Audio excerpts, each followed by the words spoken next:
안녕하세요. 안녕하세요. 반갑습니다. 반갑습니다. 사랑합니다. 사랑합니다.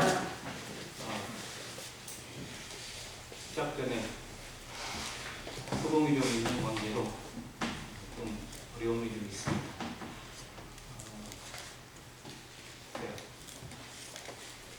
매일 경우가 저러면 아마 절대 감당이 안 될 텐데 원인이나 이유는 좀 크게 모르겠어요.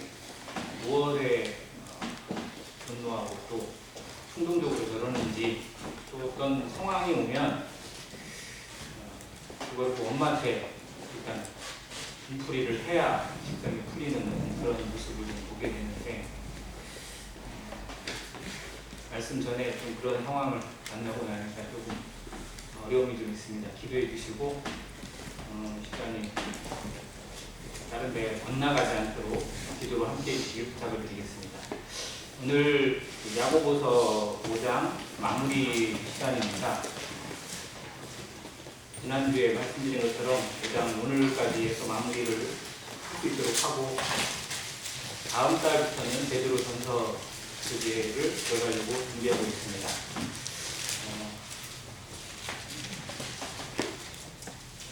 5장 초반부에서는 주를 위해서 살아가는 자들에게 성도의 삶 가운데서 재물과 돈과 명예 그리고 세상의 것들을 추구하는 것들이 얼마나 헛된지를 경고해주는 말씀들로 세워져 있었고요.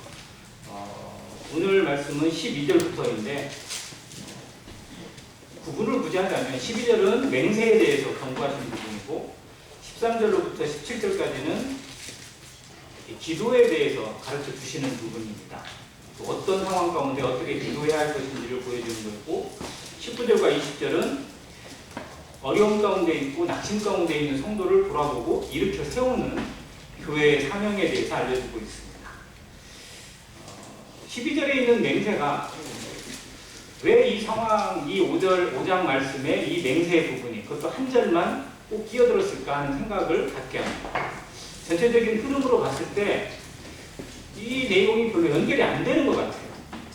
즉 야고보서는 아시는 것처럼 이론이나 말이 아니라 삶으로 드러나는 믿음에 대해서 성도의 신앙이 삶으로 어떻게 증명이 되어야 되는지 무엇을 위해 살아가는 삶이어야 되는지 즉 행함과 또 진실함을 통해서 그의 삶의 능력을 보여주는 그런 성도로 살아가라고 권면해주는 내용인데 맹세를 여기다 넣은 이유가 뭘까? 좀 고민이 좀 되더라고요. 12절 잠깐 볼게요.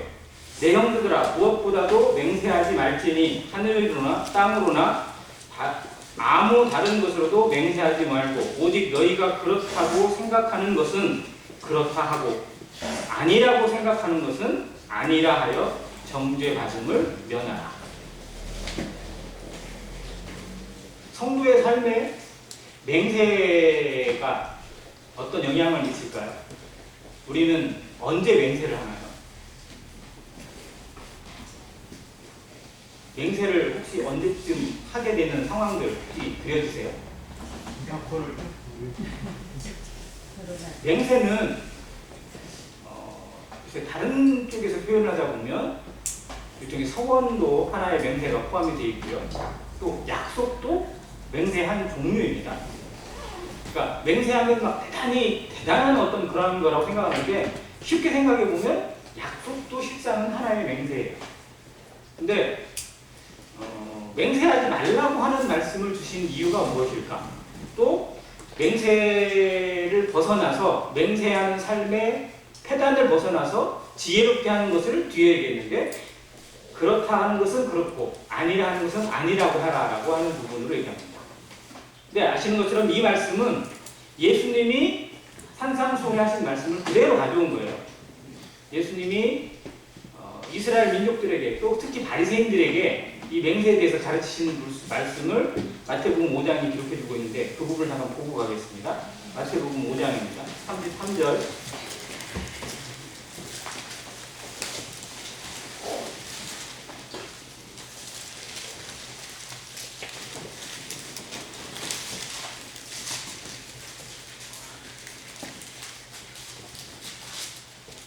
또 옛사람에게 말한 바 헛맹세를 하지 말고 내 맹세한 것을 주께 지키라 하였다는 것을 너희가 들었으나 나는 너희에게 이르노니 도무지 맹세하지 말지니 하늘로도 하지 말라 이는 하나님의 보좌이며 땅으로도 하지 말라 이는 하나님의 발등상이며 예루살렘으로도 하지 말라 이는 큰 임금의 성이며 내 머리로도 하지 말라 이는 내가 한 터럭도 희고 검게 할 수 없음이나 오직 너희 말은 옳다 옳다 아니라 아니라 하여 하라 이에서 지나는 것은 악으로부터 나느니라.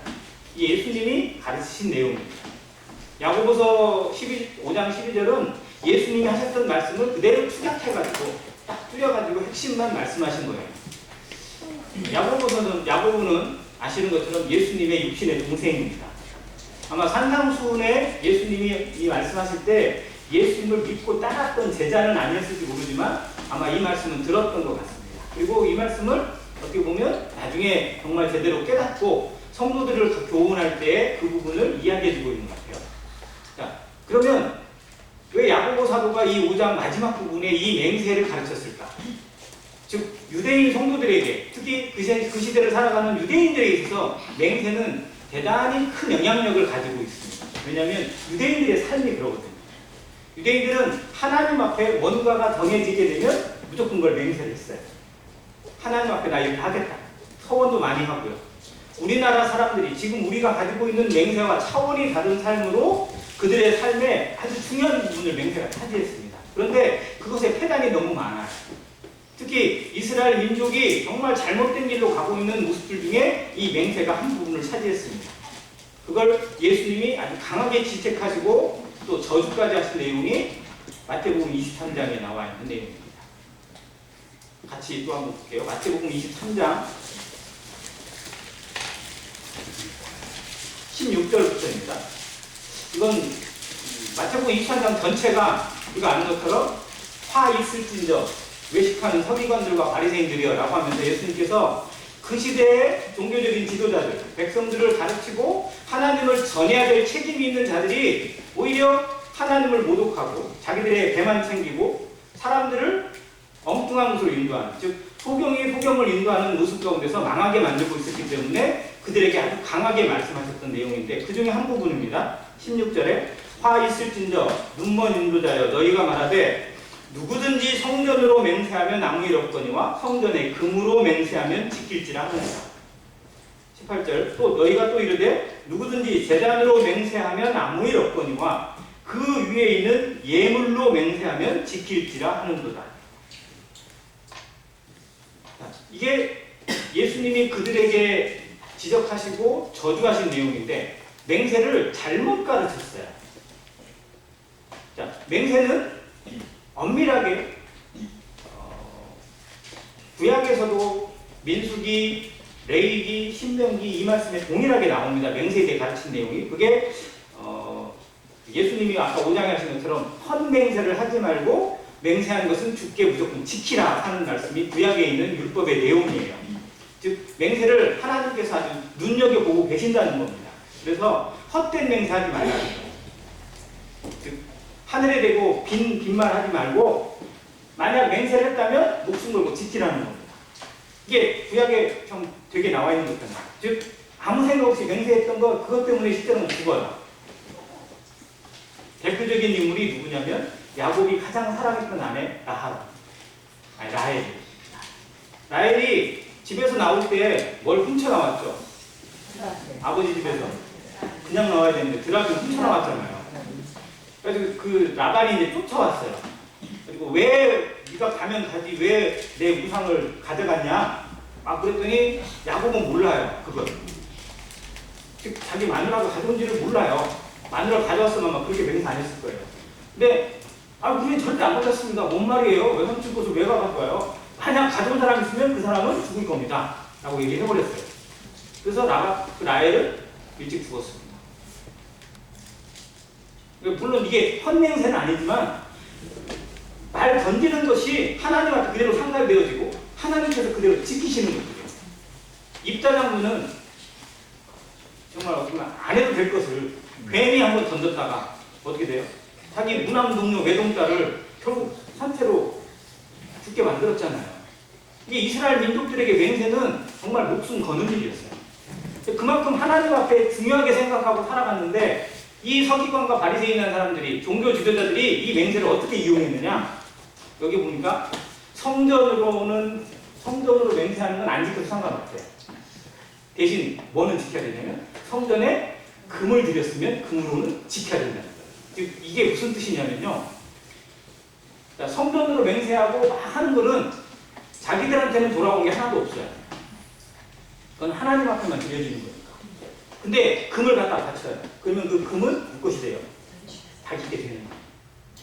네, 그걸 관리하고 있는 사람들이니까. 그러니까 성전으로는 맹세 안 해도 된다. 대신 뭘로? 금을 바쳐서 맹세하라.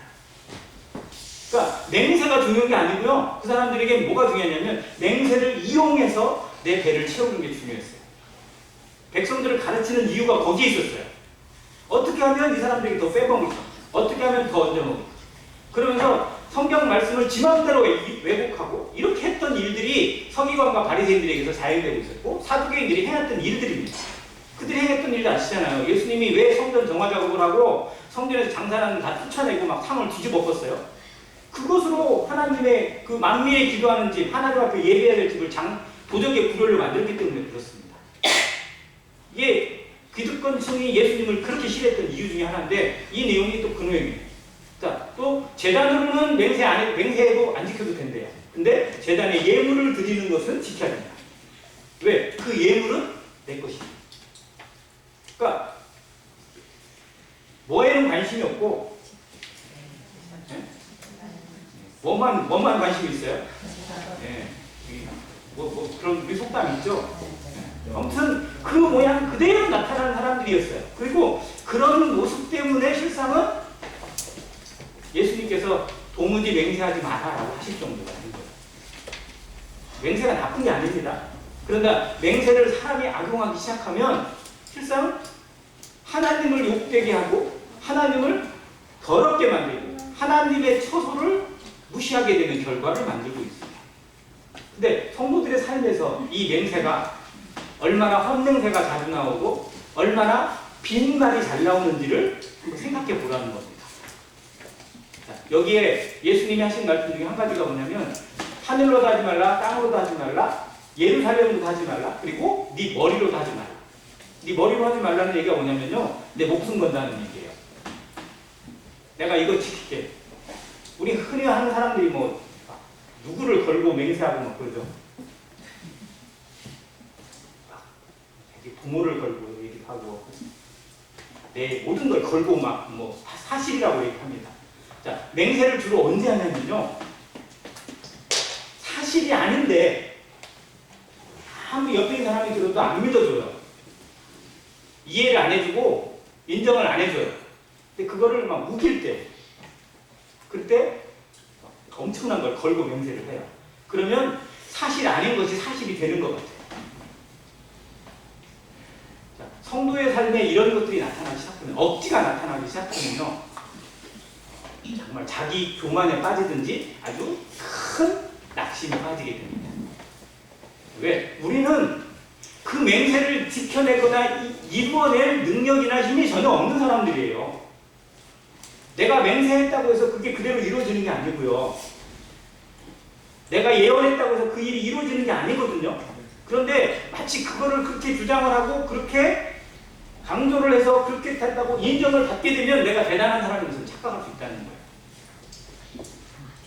그래서 예수님이 하신 말씀은 너희가 그렇다고 생각하는 것은 그렇다고 하고 사실은 사실대로 말하고 아닌 것은 아니라고 말하고 그러면 된다는 거예요.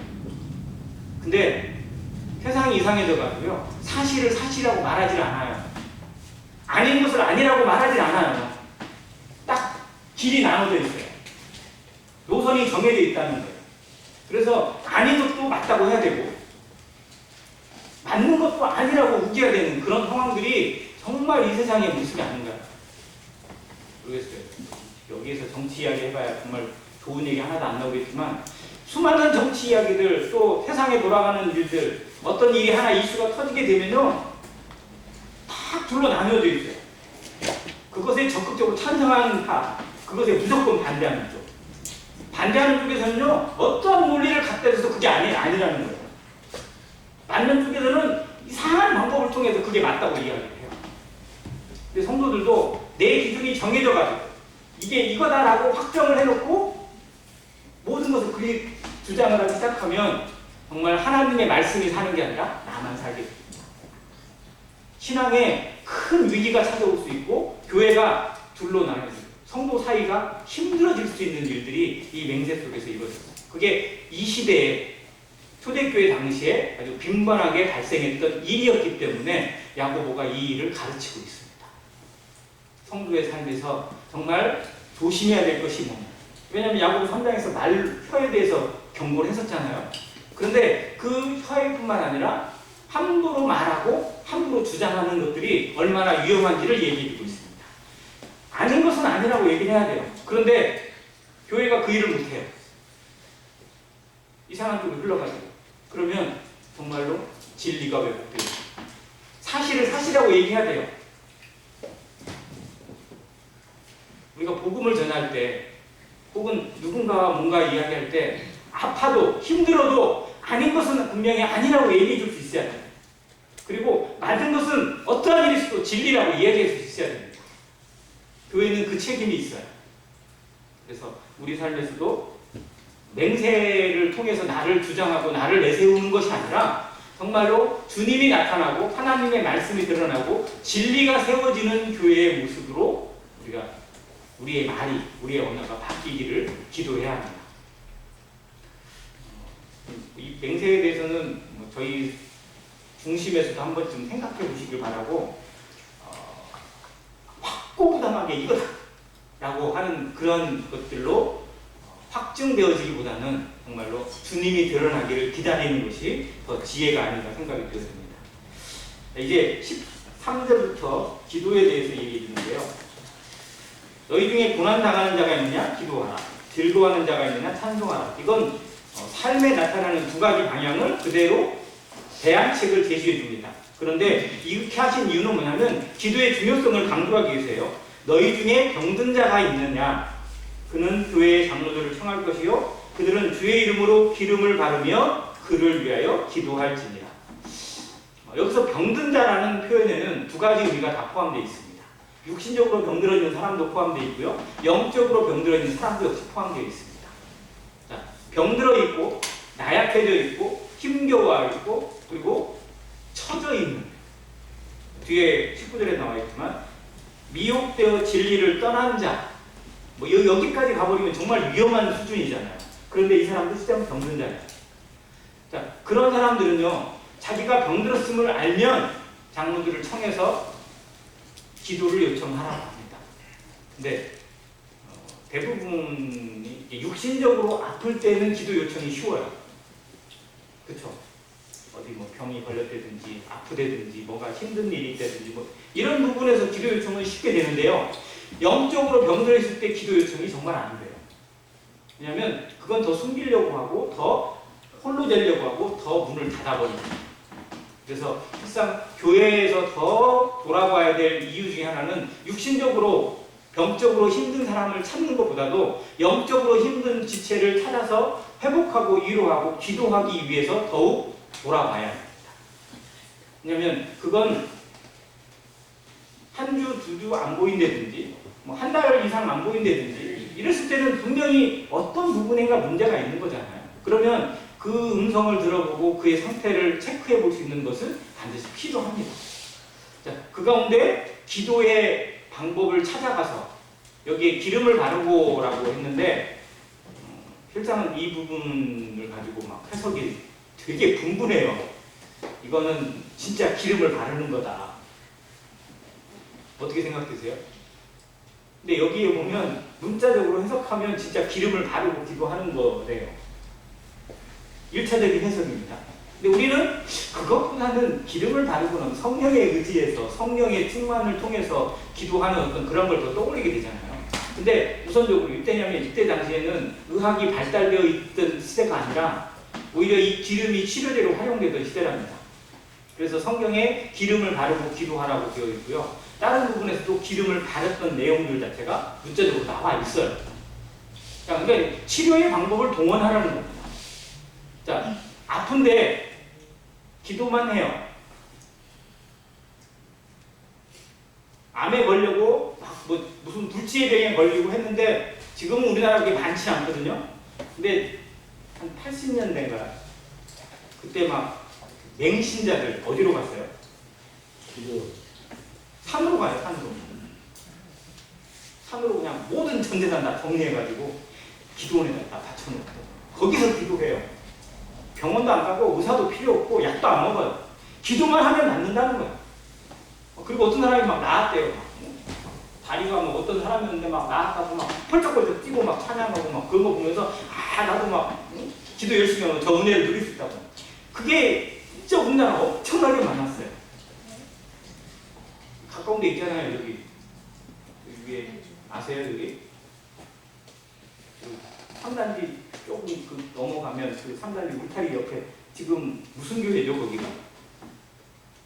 선생님 그 집 쪽에 무슨 교회죠, 거기? 지금은? 옛날 거기가 할렐루야 기도원 김계화 원장이 지은 건물이에요, 이게. 할렐루야 기도원이라는 그때 한때 정말 전국을 더 떠들썩하게 했던 거거든요. 저기다 지었어요. 저 건물.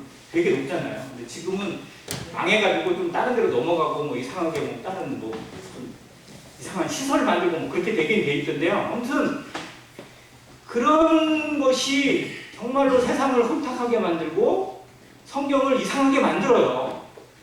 자, 기도하는데 기름을 바르고 기도하라는 의미가 뭐냐면요. 치료를 병행하는 겁니다.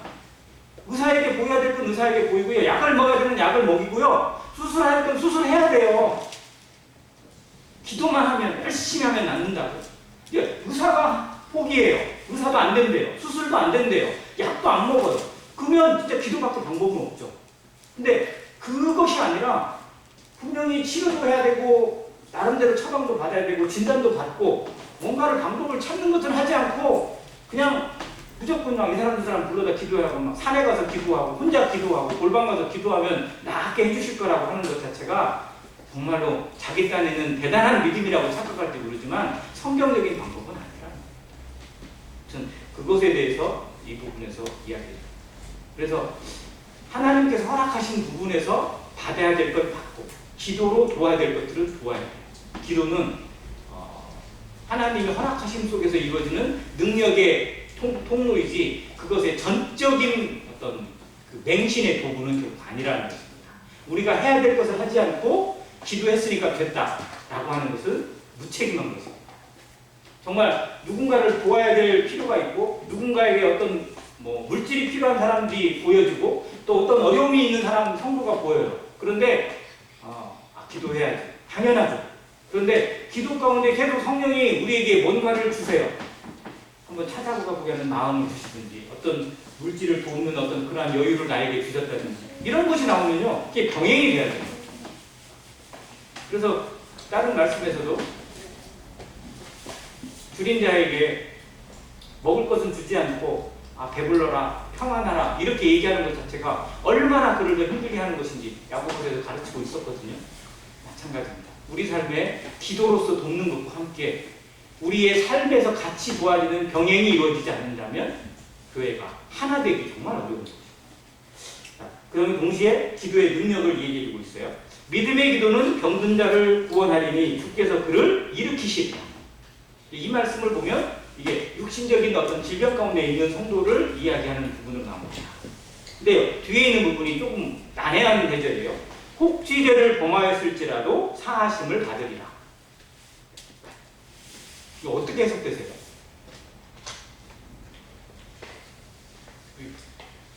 여기서 기도해야만 죄사함을 받는 게 아니잖아요. 자, 이 부분이 어떤 해석이 이루어져야 되느냐가 좀 대대 좀 균형이 좀 잡힌 신앙의 모습인데요. 혹시 죄를 범하였을지라도는 이 부분은 어떤 의미냐면 병이나 어떤 어려움이 찾아오는 것이 죄로 인한 경우들이 있다는 겁니다. 모든 질병이 다 죄로 인한 건 아니에요. 성도에게 닥치는 고난이 다 죄로 인한 것은 결코 아닙니다. 그러나 죄로 인해서, 범죄로 인해서 그 고통이나 그 굴레나 그 올무가 찾아오는 경우가 있어요. 그건 본인이 아니라, 이거는 하나님께서 나를 치신 거구나, 하나님께서 나를 징계하시는 거구나 라고 자신의 양심이 알아요. 근데 그것이 정말 그건지 아니면 다른 것도 같이 있는지 정확하게 알지 못하는 때가 오히려 더 많아요. 근데 이게 그 상황을 얘기합니다. 혹시 죄로 인해서 어려움이 찾아왔다 할지라도 정말 믿음의 간구를 통해서 기도하고 회개를 이뤘을 때 하나님께서 거기서 자유함을 얻게 하신다. 그래서 우리의 삶에서 쉬지 말고 기도하고 기도의 끈을 놓지 말아야 될 이유가 여기 있고요. 기도의 이 릴레이가 계속 이루어져야 될 이유가 여기에 있어요. 정말 우리가 어떤 일을 당하는 이유를 우리는 다 알 수 없습니다. 그 성도에게 그 어려움이 생긴 이유를 우리는 알 수 없어요. 미리 판단할 필요도 없습니다. 하나님만이 아시는 거니까요. 그러나 그 가운데 그런 일이 생기는 것이 분명 하나님께서 그를 다루시게 한 것은 분명합니다. 죄로 인해서 하면 죄를 다루시는 거고요. 그의 육신의 범죄 때문에 이러는 거라면 그것을 다루시는 과정일 겁니다. 그런데 그걸 판단하는 게 아니라 그럴지라도 우리의 기도를 통해서 그걸 회복시키시고 그걸 일으키시는 하나님이라는 사실을 믿어야 합니다. 우리의 기도에 하나님께서 어떠한 힘으로 동역하시고 어떻게 역사하시는지를 성경이 보여준 사례로 엘리야를 얘기해주고 있습니다. 그래서 너희 죄를 서로 고백하며 병이 낫기를 위하여 서로 기도하라고 했습니다. 이것 때문에 고해 성사가 아주 정말 성경적이고 합법적인 것처럼 이야기해요. 왜? 죄를 서로 고해라. 그럼 혹시 죄를 서로 고해 보셨어요? 쉬운가요? 부부 사이에도 쉽지 않거든요. 근데 정말로 이런 사이가 될 수만 있다면 생각이 들었어요. 정말로 우리의 가장 부끄러운 부분까지도 서로 교제가 될 수 있고 그걸 위해 눈물로 기도하고 손잡고 기도하는 그런 관계만 된다면 교회가 진짜 교회가 됩니다.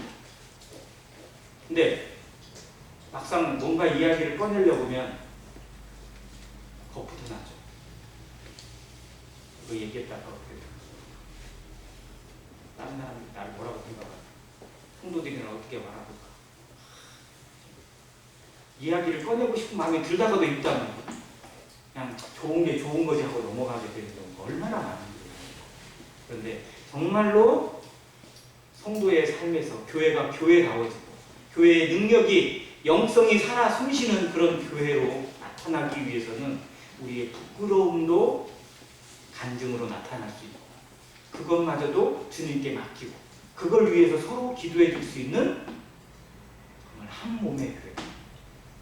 서로 지체를 연약함을 먼저 세워주고 연약한 지체가 오히려 더 존귀함을 얻고 더 귀하게 대접받는 그런 모습들 자체가 고린도서 12장에서 말씀하신 교회의 비밀이고 한 몸의 비밀입니다.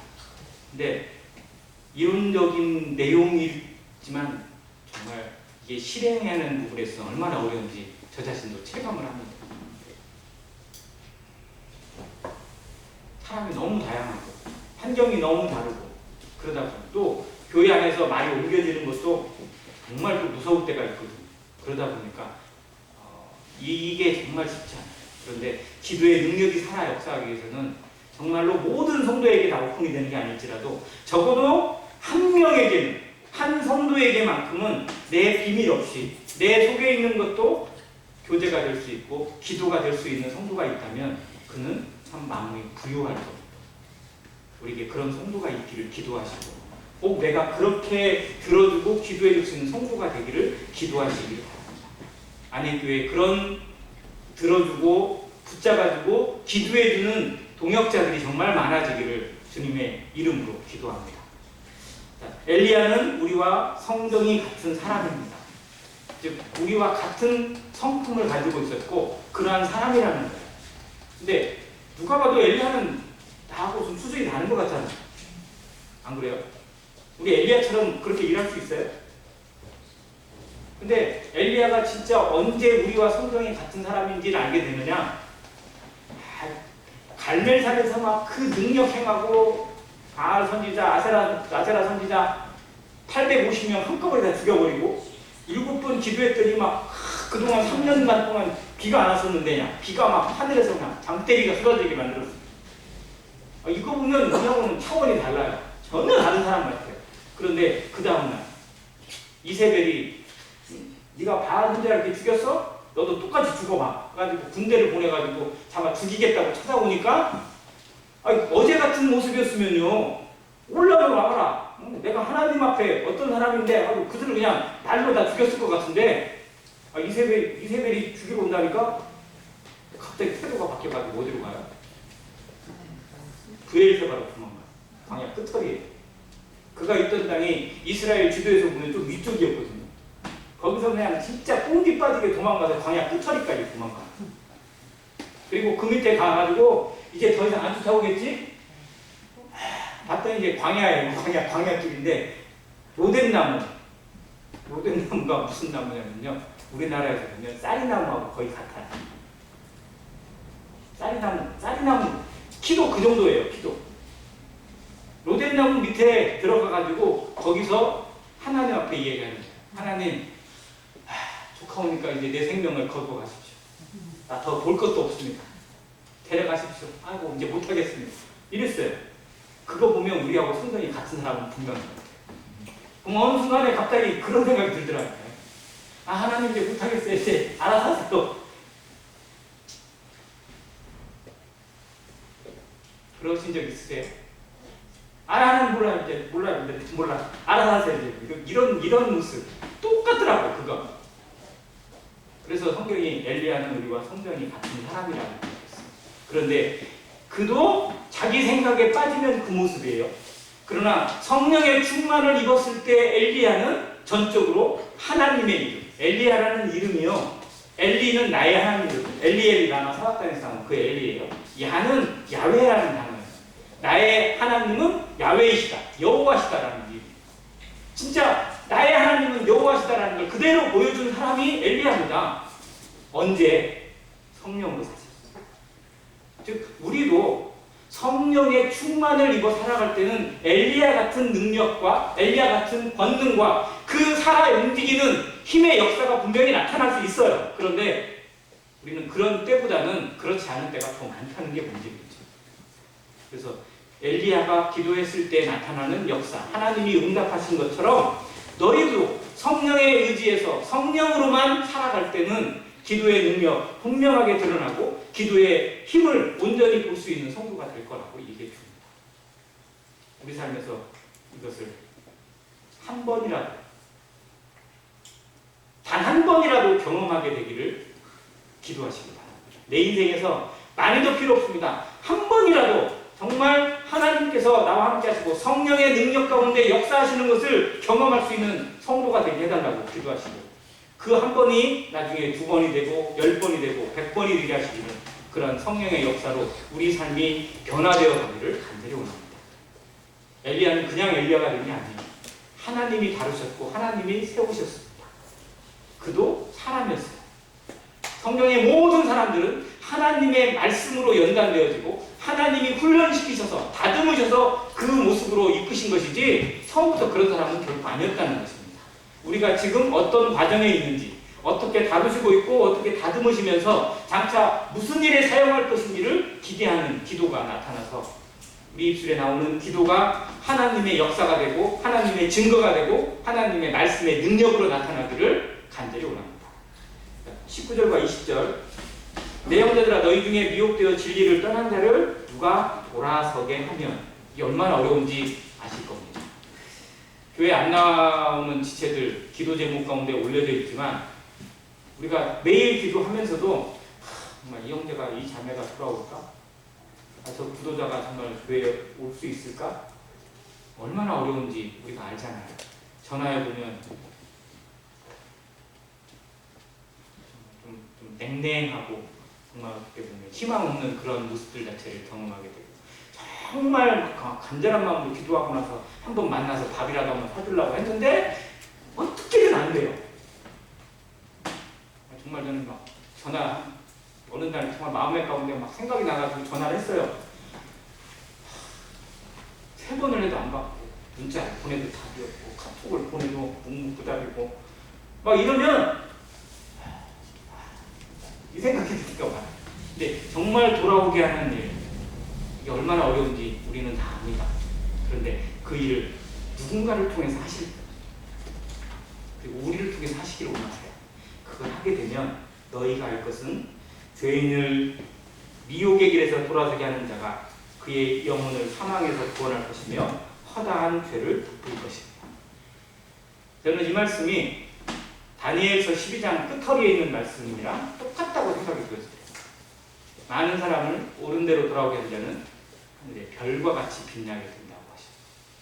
우리의 이름들이, 우리의 모든 것들이 하늘에서 해와 같이 빛나게 하시고 별과 같이 빛나게 하실 하나님의 그 능력을 생각하고 우리에게 주실 면류관과 상급을 기대하면서 지금 하고 있는 것보다, 지금 내가 행하고 있는 것보다 조금 더 행할 수 있는, 조금 더 노력할 수 있고 한 번 더 나아갈 수 있는 성도가 되기를 원합니다. 한 번 더 기도할 수 있고 한 번 더 전화할 수 있고 한 번 더 나아가서 권할 수 있는, 그래서 그렇게 해서라도 그 영혼이 돌아오게 되고 그 성도가 돌아오게 되고 그 구도자가 복음을 들을 수만 있게 된다면 이건 말로 설명할 수 없는 거잖아요. 그 무엇과도 보상하는 그 무상의 가치를 따질 수가 없습니다. 한 영혼을 얻는다는 거, 이건 천하보다 귀한 것입니다. 우리 삶에서, 우리 생의 간증에서 한 영혼을 주께 돌아오게 하는 일들이 기적처럼 일어나게 되기를 간절히 바랍니다. 우리가 기도하고 돌아봐야 되고 붙들어야 되고 세워야 될 영혼들이 얼마나 많은지 다시 한번 깊이 생각하고 이 마지막 때 주님께서 허락하시는 이 기회의 날에 한 영혼을 주님 앞에 올바르게 인도하는 안에교회 모든 성도 되시기를 간절히 바랍니다. 이상입니다.